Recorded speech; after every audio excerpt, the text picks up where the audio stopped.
When the snow teaches rest, snow drifts down like quiet instruction, softening the edges of everything it touches. The world exhales, a long, slow breath that settles into branches, rooftops, and the tired places in us we forget to name. In this hush, nature reminds us that rest is not retreat, it's renewal.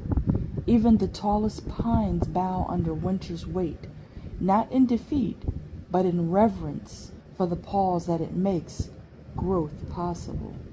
And when the wind stills, you can hear it, the earth whispering that nothing blooms without first being held in quiet. So let the snow fall. Let it cover the noise, the rush, the endless reaching. Let it teach you the sacred rhythm of slowing down, the way a season does when it remembers its own worth.